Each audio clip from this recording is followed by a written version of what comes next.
আসসালামু আলাইকুম ওরহমতুল্লাহি ওবরাকাতুহ। আলহামদুলিল্লাহ রাব্বিল আলামিন ওয়াল আকিবাতু লিল মুত্তাকিন ওয়াসসালাতু ওয়াসসালামু আলা রাসূলিহিল কারীম, আম্মা বা'দ। সম্মানিত ইসলাম প্রিয় দ্বীনী ভাই সকল, আল্লাহ রাব্বুল আলামিনের যাবতীয় প্রশংসা এবং প্রিয় নবী মুহাম্মদ মুস্তাফা সাল্লাল্লাহু আলাইহি ওয়াসাল্লামের প্রতি অনেক অনেক দরুদ ও সালাম বর্ষিত হোক। আল্লাহুম্মা সাল্লি আলাইহি, আল্লাহুম্মা বারিক আলাইহি। খুবই সংক্ষিপ্ত সময়ে ও সংক্ষিপ্ত আকারে কিছু কথা বলার উদ্দেশ্যে এসেছি। একটি হাদিস পাঠ করি, যে হাদিসটি পরিবার, একজন ব্যক্তি যার পরিবার আছে বা পরিবারের দায়িত্ব যার কাঁধে আছে, সেরকম ভাই ইসলামে সেই পরিবারের সে যেহেতু দায়িত্ব পালন করছে, সেই দায়িত্ব পালন করার সময় তার জন্য কি ধরনের ফজিলত বা গুরুত্ব বা তার জন্য কি সুসংবাদ রয়েছে, এ সম্পর্কে আলোচনা করতে চাই।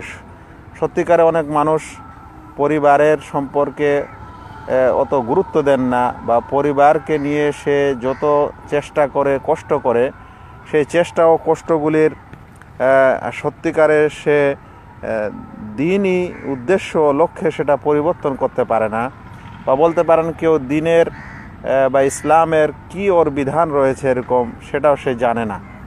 সে কারণে আমাদের জানা উচিত যে পরিবারকে যারা লালন পালন করে এবং পরিবারের যারা দেখাশোনা করে, তাদের এই দায়িত্বটি একটি ইবাদত, এবং তাদের এই দায়িত্ব পালন করাটি নিছক শুধু একটা শ্রম না, যে শ্রমটা বৃথা চলে যায়, বরং সেই শ্রমটার খুবই গুরুত্ব রয়েছে এবং মর্যাদা রয়েছে, ফজিলত রয়েছে, আমাদের জানা উচিত। এ সম্পর্কে আমি আপনাদের মাঝে একটি হাদিস পাঠ করি। আল্লাহ রসুল সাল্লাল্লাহু আলাইহি ওয়াসাল্লাম বলছেন, পরিবার সম্পর্কে হাদিসটি খুবই সুন্দর, খুবই গুরুত্বপূর্ণ এবং খুবই খুশির ও আনন্দের।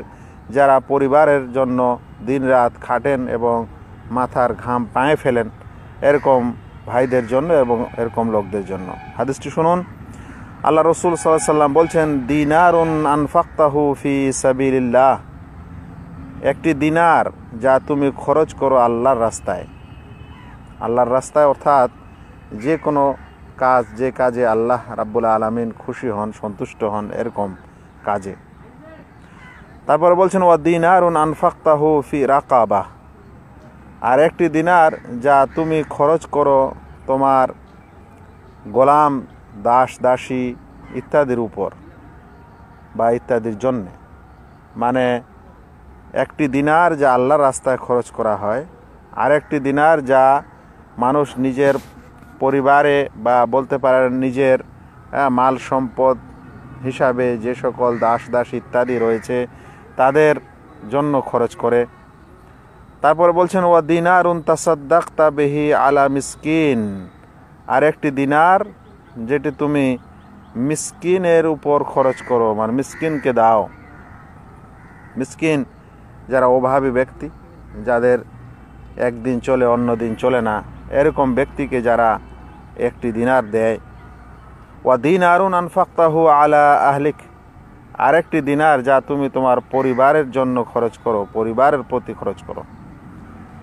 এখানে চারটি খরচ এবং চারটি দিনারের উপমা দেওয়া হয়েছে। একটা আল্লাহর রাস্তায় খরচ করা, একটা দাস দাসীদের জন্য খরচ করা, আর একটা হচ্ছে মিসকিনকে দেওয়া, আর চতুর্থ নম্বরটি হচ্ছে নিজের পরিবারের জন্য খরচ করা, নিজের পরিবারের উদ্দেশ্যে খরচ করা। সেটা পরিবারের খাবার দাবার হোক, কাপড় চোপড় হোক, পরিবারের অসুখ বিসুখ হোক, মানে পরিবার সংক্রান্ত যে কোনো বিষয়েই একটি দিনার যখন খরচ করা হয়, তখন এই চার প্রকারের দিনার খরচ করার মধ্যে আল্লাহ রসুল সাল্লাল্লাহু আলাইহি ওয়াসাল্লাম বলছেন, আদামুহা আজরান আল্লাযী আনফাকতাহু আলা আহলিক, আজর অর্থাৎ সওয়াবের দিক দিয়ে মহান হচ্ছে, গুরুত্বপূর্ণ হচ্ছে ওই দিনারটি যেটি তুমি তোমার পরিবারের জন্য খরচ করেছো।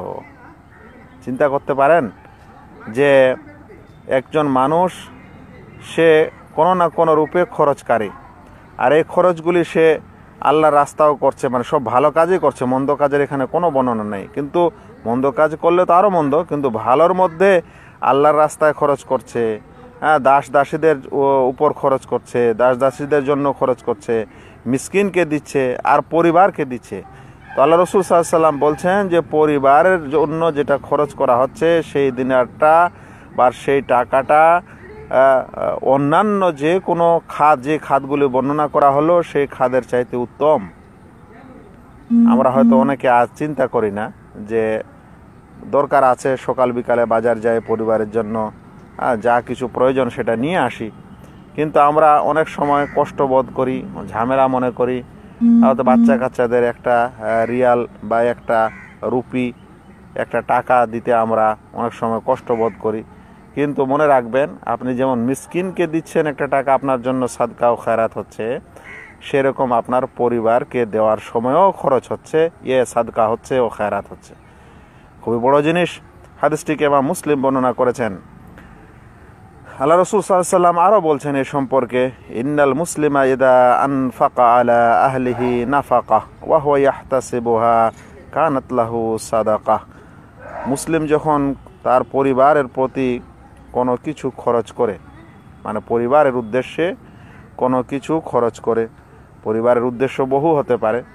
মানুষ ধরে নেন যে পরিবারের উদ্দেশ্যে কি করে থাকে, আজকাল পরিবারের ভরণ পোষণ, খাদ্য, খাবার দাবার যা কিছু প্রয়োজন সেগুলো করে, ভরণ পোষণের জন্য যা কিছু দরকার সেটা করে, তাদের বাড়িঘর প্রয়োজন তা করে, তাদের লেখাপড়ার যা প্রয়োজন সেটা করে, তাদের অসুখ বেসুখ যা কিছু হয় সেগুলোর জন্য খরচ করে।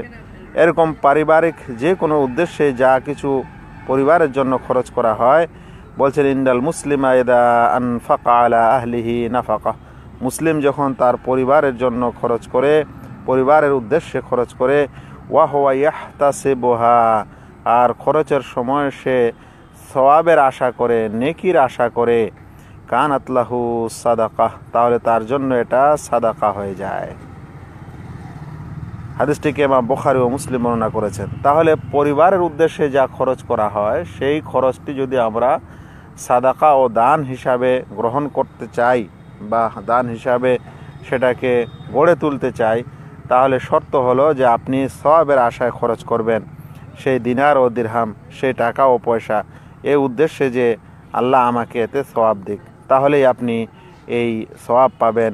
এবং মনে রাখা উচিত, যারা আমরা আজ পরিবারের জন্য কিছু করি এবং আমাদেরকে ঝামেলা লাগে, কষ্ট লাগে আর অনেক দুঃখ লাগে, তারা যেন এরকম মনে না করি যে আমাদের এই সকল কষ্ট দুঃখ হয়তো বৃথা যাচ্ছে।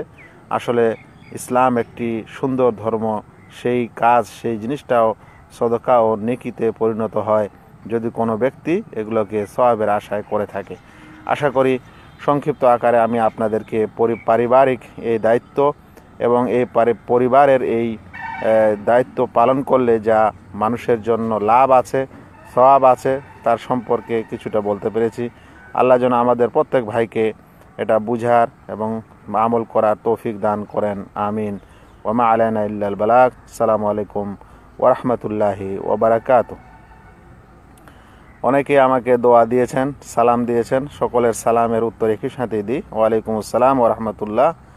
যারা আমাকে দোয়া দিচ্ছেন আমিও তাদেরকে অনুরূপ এবং তার চেয়ে বেশি দোয়া দিই। আল্লাহ আপনাদের অনুরূপ বদলা দিক, প্রতিদান দিক এবং আপনাদের দুনিয়া ও আখেরাতে কল্যাণ দিক এবং আখেরাতের জীবনকে দুনিয়ার জীবনের চাইতে বেশি সুন্দর করুক।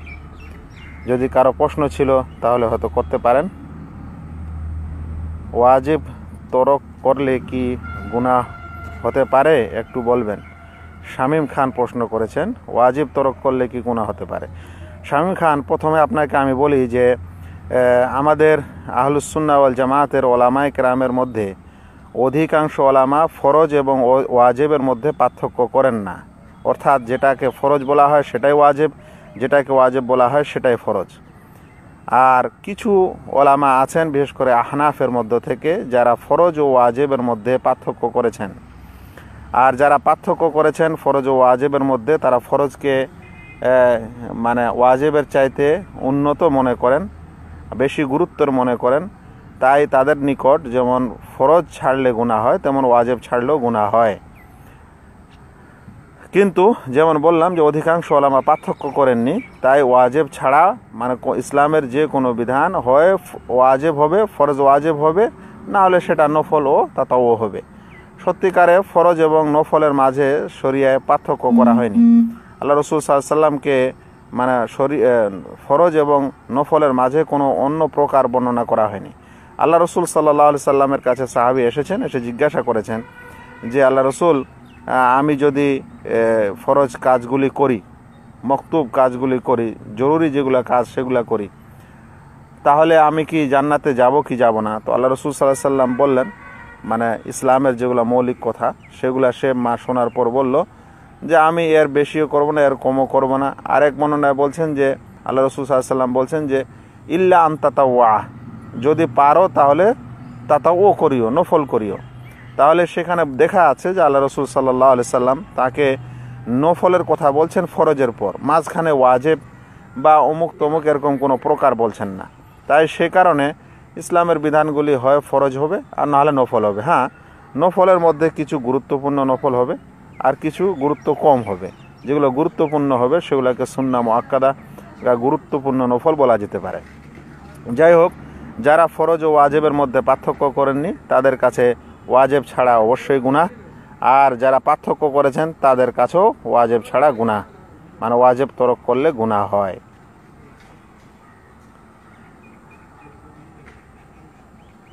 শেখ, আসসালামু আলাইকুম, কেমন আছেন? কোনো লেকচার শোনার সময় যতবার রাসূল সাল্লাল্লাহু আলাইহি ওয়াসাল্লামের নাম আসবে ততবারই কি দরুদ পড়তে হবে? জি, ততবারই দরুদ পড়তে হবে, পড়লে ফজিলত আছে। আল্লাহ রাসূল সাল্লাল্লাহু আলাইহি ওয়াসাল্লামের নাম আসলেই দরুদ পাঠ করতে হবে এবং তার বিশেষ ফজিলত রয়েছে। মানুষ যেন সেই ফজিলতকে হাতছাড়া না করে। আল্লাহ রাসূল সাল্লাল্লাহু আলাইহি ওয়াসাল্লাম বলেছেন, সে ব্যক্তি বখিল যার সামনে আমার বখিল মানে যে ধন সম্পদকে আটকে রাখে, খরচ করে না, ওই এক ধরনের বখিল। আর এক ধরনের বখিল হলো যে যার সামনে আমার নাম আসে আর সে সাল্লাল্লাহু আলাইহি সাল্লাম বলে না। তাই আল্লাহ রসুল সাল্লাল্লাহু আলাইহি সাল্লাম এটা হক এবং আল্লাহ রসুল সাল্লাল্লাহু আলাইহি সাল্লাম এটা মর্যাদা এবং আমাদেরকে রসুল সাল্লাল্লাহু আলাইহি সাল্লামকে ভালোবাসার এটা পরিচয়। যখনই তার নাম আসবে, যতবারই আসবে ততবারই আমাদেরকে বলতে হবে।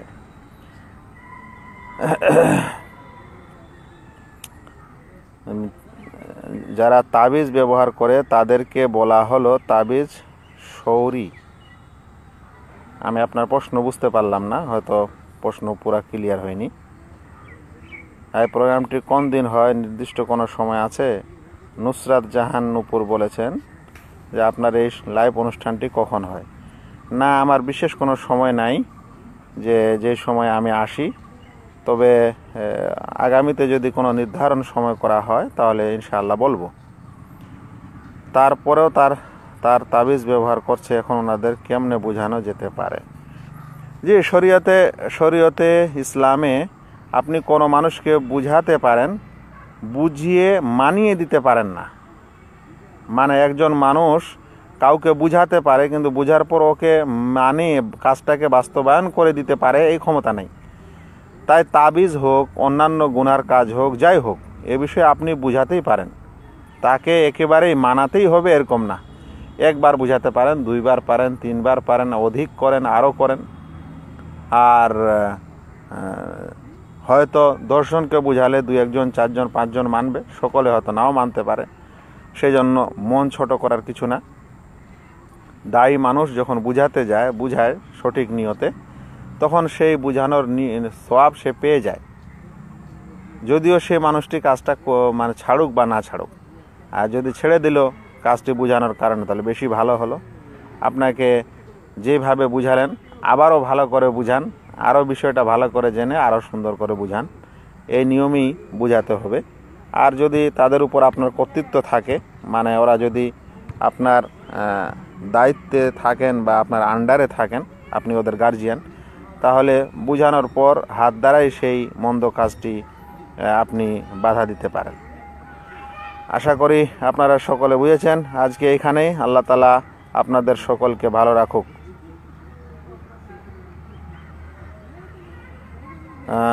লাস্টে একজন প্রশ্ন করেই ফেললেন, মৃত্যুর পর অঙ্গ দান কি জায়েজ? মানে মৃত্যুর পর তার অঙ্গটা কাউকে দিয়ে দিবে, আজকালে যেটা হয়, বিষয়টি বিতর্কিত যে দেওয়া যাবে কি যাবে না, কারণ মৃত্যুর পর সেই শরীরটি মৃত, আর মৃত অংশ কাউকে দেওয়া যায় কি যায় না, এ নিয়ে আমাদের ওলামায়ে কেরামের বড় মতভেদ আছে। অনেকেই নাজায়েজ মনে করেন, অনেকেই জায়েজ মনে করেন। একেবারেই যদি খুবই প্রয়োজন হয়, যা ছাড়া আর কোনো উপায় নেই, এরকম ক্ষেত্রে যদি কেউ কাউকে কিছু দেয় তাহলে সেটার হয়তো সম্ভাবনা আছে।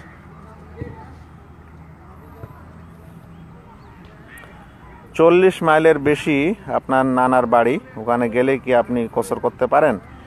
জি, শরীয়তে আসলে কত কিলোমিটার বা কত দূর গেলে আপনি কসরের আওতায় পড়বেন এর নির্ধারিত কোনো সময় নির্ধারণ করে দেওয়া হয়নি, দূরত্ব নির্ধারণ করা হয়নি। দূরত্ব নির্ধারণে যে হাদিসগুলি আছে সেই হাদিসগুলির অনেকটাই জয়ীফ ও দুর্বল। সে কারণে ওলামায়ে কেরাম এ বিষয়ে বলেছেন যে এতখানি যদি দূরে কেউ যায়, যত দূরে যাওয়ার সময় তাকে সফরের অনুভূতি হয়, সে নিজে মুসাফির, এর অনুভূতিটা আসে। যেমন সফরে বের হওয়ার জন্য কিছু তাকে প্রস্তুতি নিতে হয়, হাট বাজারে গেলে নিতে হয় না, তো এরকম প্রস্তুতি নিতে হয়, সফরের অনুভূতি আসে, তাহলে তখন সে সফর করবে। যদিও 40 মাইল হয় বা 50 মাইল হয় বা এরকম আরও কম বেশি হয়, ইনশাআল্লাহ কোনো সমস্যা নেই।